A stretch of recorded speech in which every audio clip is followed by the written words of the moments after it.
Assalamualaikum warahmatullahi wabarakatuh. Halo Sobat Translog. Perkenalkan, nama saya Muhammad Ali Wicaksono, NIM 23B5050333006, jurusan alih program S1 Manajemen Transportasi Laut. Di sini saya akan membahas tentang transportasi dan logistik. Definisi transportasi. Transportasi merupakan salah satu sektor penting dalam kehidupan sehari-hari. Apabila merujuk pada Kamus Besar Bahasa Indonesia atau KBBI, transportasi diartikan sebagai pengangkutan barang oleh berbagai jenis kendaraan sesuai dengan kemajuan teknologi.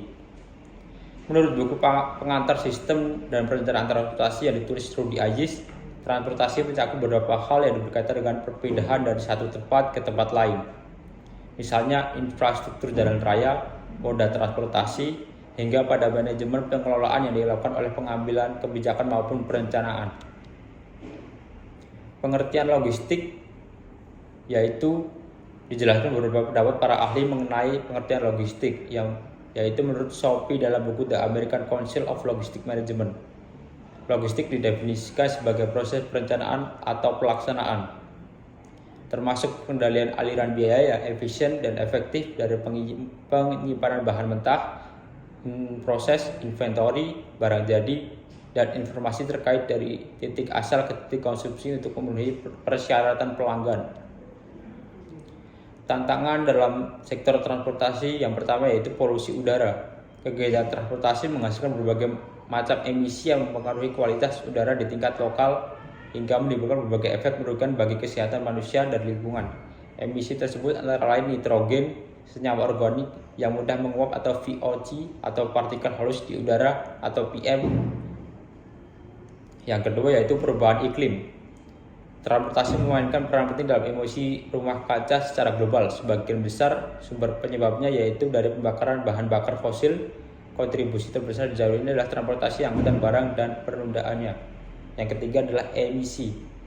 Negara-negara industri saat ini menjadi kontributor utama keseluruhan emisi gas rumah kaca. Akan tetapi 80% proyeksi kenaikan sampai 2030 terkait transportasi jalan ini negara berkembang, terutama negara-negara ekonominya rendah atau bertumbuh atau ekonomi emerging seperti Cina. Kemacetan. Sistem transportasi tidak kelanjutan memicu efek negatif dari signifikan bagi ekonomi nasional maupun masyarakat. Kemacetan menyebabkan waktu hilang secara signifikan, padahal waktu tersebut bisa digunakan untuk tujuan yang lain, dan dampak lainnya adalah meningkatkan biaya operasional untuk memilih kendaraan serta operator angkutan barang. Sistem transportasi. Sistem transportasi berbagai suatu bentuk keterikatan dan keterkaitan antara penumpang, barang, prasarana, dan sarana. Semuanya berinteraksi dalam rangka perpindahan orang atau barang yang tercakup dalam satu tatanan. Dari sudut teknis, alat pengangkutannya transportasi dibagi menjadi 6 macam, yaitu angkutan jalan raya atau highway transportasi seperti pengangkutan menggunakan truk, bus, dan sedan.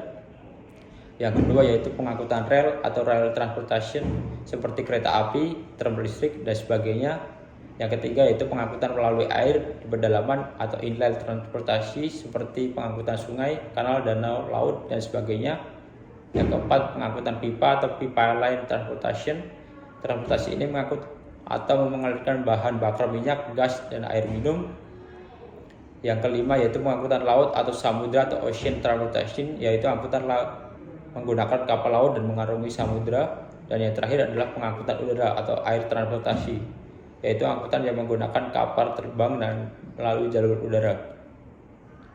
Sistem logistik. Pemerintah Indonesia mempunyai tujuan yang menjadi landasan dalam menata dan mengembangkan sektor logistik Indonesia.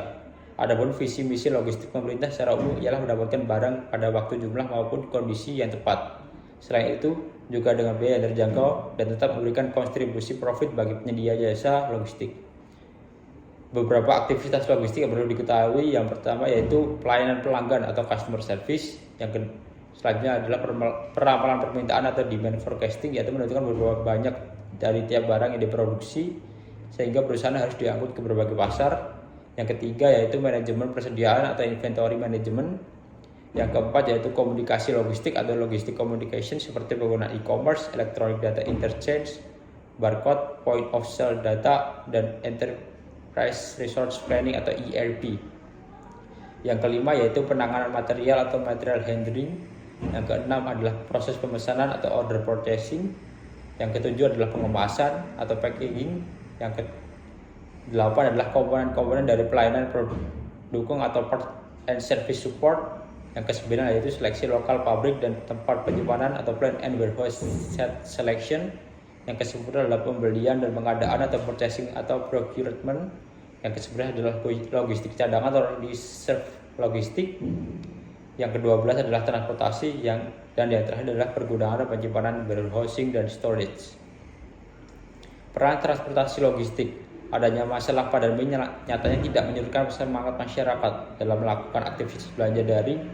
Menteri Perhubungan Budi Karya Sumadi mengatakan kalau sektor logistik tidak stabil di masa pandemi sehingga ekonomi nasional bisa mendapat pemulihan. Meski semua sektor transportasi terpukul, namun dalam situasi ini ternyata logistik masih menjadi lokomotif untuk terus berdenyut dan bahkan penumpang sektor lain untuk bergerak. Kebutuhan akan transportasi logistik di Indonesia saat ini masih menjadi salah satu yang penting disadari atau tidak disadari. Setiap harinya kita berhadapan dengan pergerakan dan perpindahan mobilitas barang yang mana itu artinya pasokan-pasokan logistik terjadi setiap hari. Mulai dari hal-hal yang sederhana seperti sektor pangan dan kebutuhan sehari-hari sampai pemenuhan kebutuhan energi, semua membutuhkan transportasi yang memadai.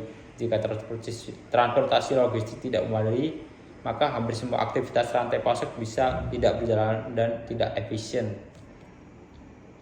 Pihak yang terlibat dalam kegiatan transportasi logistik. Yang pertama adalah teknologi informasi dan komunikasi atau ICT. Yang kedua adalah pengirim shipper dan penerima receiver. Yang ketiga perusahaan penyedia jasa transportasi atau carrier agen. Yang keempat adalah pemerintah atau government. Dan yang terakhir adalah masyarakat atau public.